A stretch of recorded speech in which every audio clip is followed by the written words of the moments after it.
Tudo da Canção Nova em um só lugar. Canção Nova Play. O Senhor esteja convosco. Ele está no meio de nós. Proclamação do Evangelho de nosso Senhor Jesus Cristo segundo Mateus. Glória a vós, Senhor. Naquele tempo, Jesus foi para a região de Cesareia de Filipe e ali perguntou aos seus discípulos: quem dizem os homens ser o Filho do Homem?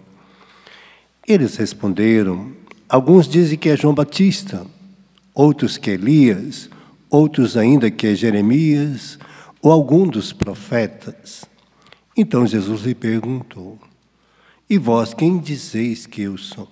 Simão Pedro respondeu: tu és o Messias, o Filho do Deus vivo. Responderam Jesus lhe disse: feliz és tu, Simão, filho de Jonas, porque não foi um ser humano que te revelou isso, mas meu Pai que está no céu. Por isso eu te digo, tu és Pedro, e sobre esta pedra construirei a minha igreja, e o poder do inferno nunca poderá vencê-la. Eu te darei as chaves do reino dos céus. Tudo que ligares na terra será ligado nos céus. Tudo que tu desligares na terra será desligado no céu. Palavra da salvação. Glória a vós, Senhor.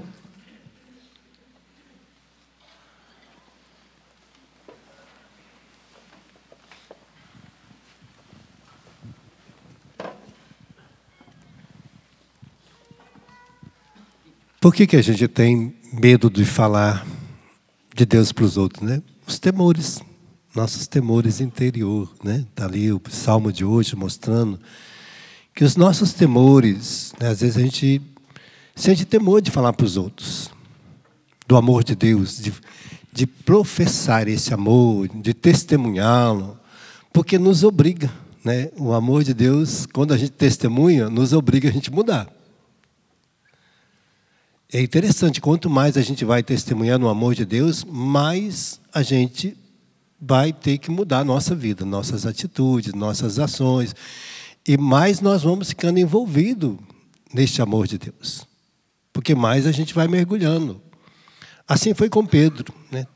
Lá naquelas Cafarnaum, aquela região de Cesareia de Filipe, Betsaida é a terra dele, pequenininha, né? Um povoado muito pequeno, pobre. Mas eles buscavam a Deus, tanto Tiago, João, tanto como André, seu irmão, né? Buscavam a Deus, queriam, andaram com João Batista, foram discípulos, estavam querendo encontrar com Deus, né? Todos eles queriam ter essa experiência, porque moravam num lugar muito pobre, muito miserável. E a esperança dele para iluminar o coração, somente Deus. Não havia nada que pudesse mudar aquela história daquele lugar, a não ser Deus. E é onde Jesus vai morar, em Cafarnaum, na região dali. Já Paulo é lá de Tarso, uma cidade portuária, né, onde existia uma riqueza, existiam os bens, né, tinha uma outra vida, onde as coisas eram mais abundantes, uma vida melhor.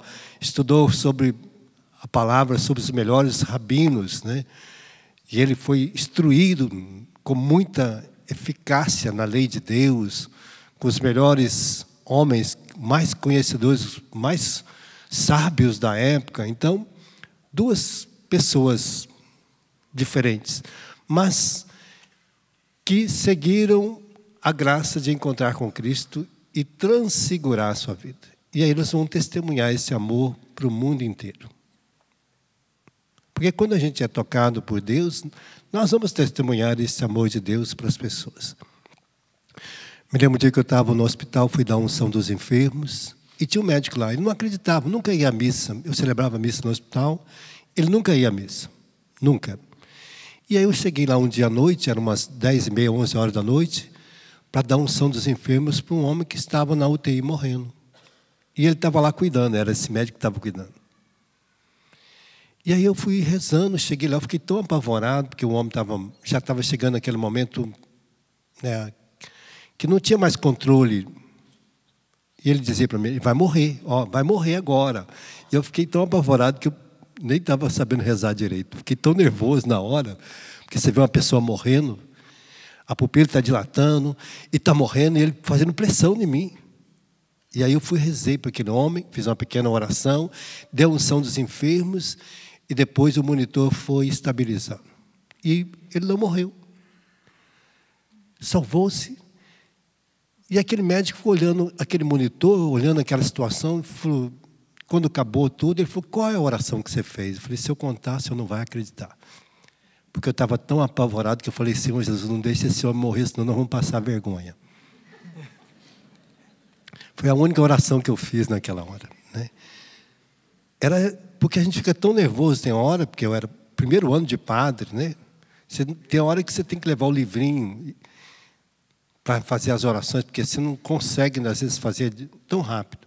Né? E aquele homem não morreu. E aquele médico falou para mim, se eu não estivesse aqui, eu não acreditaria que Deus tem esse poder. Então ele mudou. Aí na terça-feira eu estava no hospital celebrando a missa e ele estava lá.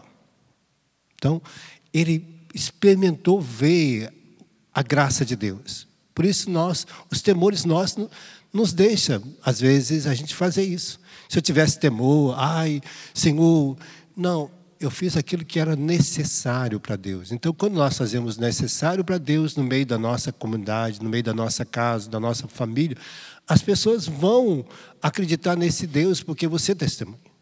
Ah, por que você é tão alegre? Porque Deus tocou, Deus me deu essa alegria. Por que você é tão forte, tão capaz? Porque Deus me deu essa graça. Né? Então, quando a gente vai testemunhando esse amor para nós, para os nossos filhos, para a nossa casa, a gente vai transfigurando. É essa graça que Pedro e Paulo tiveram, de testemunhar esse amor no meio de muitos pagãos, de muitas pessoas que não conheciam Deus. Imagina isso. Né? Deixaram ali a sua semente de amor, e por isso a primeira leitura mostra que quando nós estamos em Deus, não tem nada que nos prende a falar dele. Não tem cadeia, não tem correntes, né? Que prende a gente de falar desse amor. Nada nos aterroriza, nada nos amedronta quando a gente está em Deus. Quando a gente experimenta falar dele, ele mesmo vai abrindo a nossa boca, o próprio Espírito Santo vai nos dando a graça de que as palavras que saem da nossa boca confortam o coração do outro. Mas é uma experiência que a gente faz. A gente que vai animar o coração do outro. Nós que vamos dar essa graça, porque nós somos o testemunho, nós somos a boca de Deus para o outro. Né? E assim vai acontecendo. Tem um outro exemplo, que para falar, né, de pessoas, tinha um delegado que a esposa dele estava grávida. E ela teve um acidente, ela não sabia que estava grávida, mas ela teve um acidente e teve um problema na medula. E ela teve que fazer muitos raios-x, tirar muitas chapas, fazer assim outros procedimentos, e tomou muitos remédios fortes. E quando ela foi ver, ela estava grávida. Fazia 14 anos que o médico dizia que ela nunca ia ficar grávida. E ela ficou grávida no meio dessa situação. E os médicos disseram que tinha que tirar a criança por causa dos remédios e que aquela criança ia nascer com defeito. E eu tinha achado uma oração do padre Roberto de Grandes sobre a gravidez, né, com a mãe que estava com problemas de gravidez, que rezasse aquela oração. Eu peguei aquela oração e dei para ela. Falei, vai fazendo todos os dias. E o marido queria que ela abortasse. Ficou aquela confusão. Eu fui conversar com ele. E aí, no final da história, ficou assim. Se a criança nascesse com defeito, eu ia assumir aquela criança. Eu seria o pai daquela criança, eu ia assumir aquela criança. Então, falei, pode deixar que eu vou assumir a criança. Se eu vai nascer com defeito, se eu vai me dar ela, eu vou cuidar. Então, ficou assim a situação. Né? E aí eu assumi aquela criança como fosse minha. Falei, então tá bom, ela é minha. Se nascer perfeita, é sua. Se nascer com defeito, é meu. E naquele dia, eu comecei a rezar todos os dias por aquela criança. Mesmo que eu não encontrava com ela, mas dei aquela oração e ela foi rezando. E quando a criança nasceu a cara dele, a mais parecida com ela, que ele tinha 2 outras filhas, e perfeita. Aquele delegado dizia para mim assim, olha, como que o senhor tem fé? Eu falei, não, é para que o senhor pudesse experimentar a riqueza de Deus. Se eu tivesse temor, eu não convenceria ele aceitar aquela criança, aquela gravidez. Ele dizia, vou gastar dinheiro com uma gravidez que vai se perder, que vai nascer filho com defeito? Da nossa racionalidade, os temores da vida nos amedrontam diante de Deus. Mas quando a gente confia em Deus, nós somos coluna de Deus para os outros. Assim como Pedro e Paulo é coluna da igreja, nós somos a coluna da igreja em nossa casa, lá no nosso serviço, no dia a dia da nossa vida. Nós somos coluna de Deus para os outros. Quando nós mostramos, tiramos nossos temores, nós vamos fazer igual São Paulo. Quanto a mim, estou para ser derramado. A minha vida não tem outro sentido senão em Deus. Porque não tem alegria, não tem paz, não tem amor, não tem bondade, não tem nada sem Deus. Eu conheci tantos professores, nas faculdades da vida, que eram homens inteligentíssimos, de um conhecimento profundo da ciência, de matemática, de física, de química, mas umas pessoas que não conseguiram sequer promover sua vida. Por quê? Fecharam em si mesmo, fecharam na sua ciência, fecharam no seu conhecimento e ficou ali. O que aprenderam? A fumar, beber e morrer em si mesmo. Às vezes nem casa teve, nem casaram. Tinha um quartinho na pensão, tinha um professor que eu conheci que era um espetáculo, maravilhoso, conhecimento profundo. Morava numa pensão porque não conseguia relacionar com os outros, porque não tinha Deus. Achava que Deus não existia. E quando Deus não existe para alguém, ele não sabe nem amar, nem conviver com o outro. Quando a gente tira Deus do coração, a gente não fica impossibilitado até de conviver com as pessoas. Conheci professores maravilhosos e que viveram uma solidão terrível no alcoolismo, no cigarro, porque naquela época não fumava tanta maconha como tem hoje, Talvez se tivesse, ele estava envolvido também. Por quê? Porque viveram uma solidão terrível e brigaram a vida inteira contra Deus. Falavam mal de Deus, falavam mal da igreja. Não deixaram Deus cair no coração. Porque quando um homem da ciência deixa Deus cair no coração, ele é capaz de mudar toda a sua volta. Me lembro de um médico um dia que estava operando uma pessoa. E ele conheceu a Deus através de um momento de doença na sua vida. E um dia ele estava operando um homem e ele não conseguia fazer o procedimento. Ele já tinha gastado muitas bolsas de sangue. E ele parou a operação, me ligou. Falou assim, padre, eu estou numa situação aqui, numa encruzilhada, que eu não sei o que faço. É uma operação que eu faço meia hora, 40 minutos, eu consigo fazê-la. Mas hoje ela está... Eu não consigo, parece que eu fiquei burro, parece que eu fiquei ignorante. Eu não sei o que está acontecendo comigo. Eu falei, volta lá e pede o Espírito Santo para te mostrar o que deve ser feito. Ele falou, só isso? Eu falei, chega lá e pede o Espírito Santo para te mostrar o que deve ser feito. Aí ele voltou, tinha saído da sala com o celular, voltou lá, e disse que daí 10 minutos depois ele me ligou. Padre, foi um espetáculo. Eu ia mandar o homem para o quarto para morrer. Mas graças a Deus que ele voltou para o quarto operado. Então, às vezes é isso. Quando a gente pede a Deus, Ele nos socorre, por isso está aqui. Mesmo que às vezes a gente seja entregue à morte. Por isso Ele edifica a nossa igreja. Por isso Jesus deu a graça de Pedro edificar a sua igreja para todos os homens. Para que ela chegasse até nós e nós também fosse igreja para os outros. Fosse essa coluna de Deus para os outros. Fosse o testemunho de Deus para os outros. Essa é a riqueza nossa. Quando a gente fala para os outros desse testemunho, olha, graças a Deus, tudo que eu tenho porque Deus me deu, você vai falar para o teu filho, para a sua filha. E ela vai, a partir daquilo, ela vai começar também a edificar a vida dela em Deus. Por mais que o mundo nos amedronte, por mais que os temores tomem conta do nosso coração, a gente vai vencer.